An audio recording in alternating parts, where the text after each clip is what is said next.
Hey, I am Jacob from Frosty Lone Wolf to show you how to grow aloe veras. They're pretty simple to grow, and so let's go with number one, pot size. With this size plant, I go with this size container and and or a little bit smaller. I would go with something maybe smaller than a little bit smaller than the size container. Don't go with too big of a pot size because there are people that probably say, well, "What if I just put one big container?" If you put it in one big container, it's gonna take quite some time for that potting mix to dry out, and too long will cause root rot. And if it causes root rot, your plant, there's nothing you can do to stop it unless if you catch it right at the start. You won't stop root rot and it will kill off your plant. You don't want to do that, so go with this size pot, container size, or smaller. Don't go with anything bigger than that. I mean it. Number two is fertilizer. I use Dr. Earth's.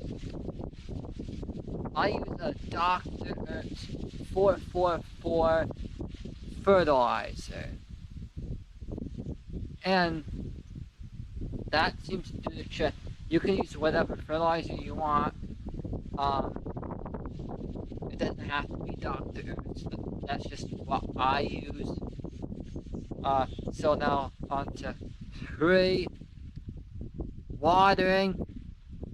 I would water the aloes like once a month.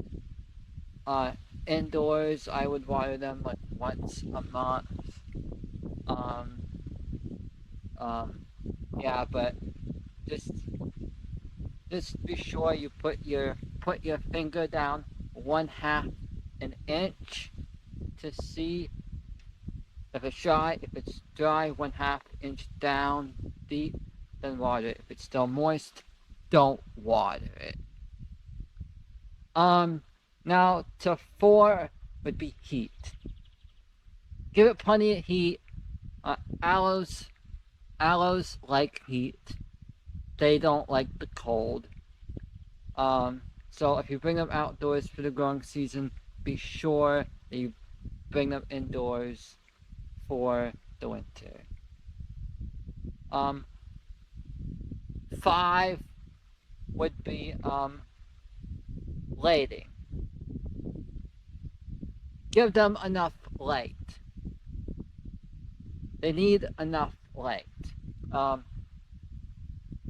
It calls for 6 hours of direct sunlight a day. But they don't like that much water. If you're somewhere where they get rain, I would have them on the porch to protect them from the rain, because they like water, just not as much as other plants do. So, how to overwinter aloes? I overwinter aloes whenever I bring my aloes indoors before my first frost date. So my frost date is in between the end of September to early October. And for lighting, I put them in a nice bright light windowsill. So if you have a bright south-facing windowsill, put your aloes in a nice bright south-facing window. If you don't have a bright windowsill, go to grow lights. Bright grow lights. I use LED grow lights. They do perfectly fine for me, and these aloes grow and they're happy indoors. You want happy, healthy plants. And yeah, I hope you enjoyed this video, and if you enjoyed it, feel free to leave a thumbs up, and feel free to subscribe. Feel free to do whatever you want. You don't have to do it. Feel free to. Bye for now. See ya in the next video.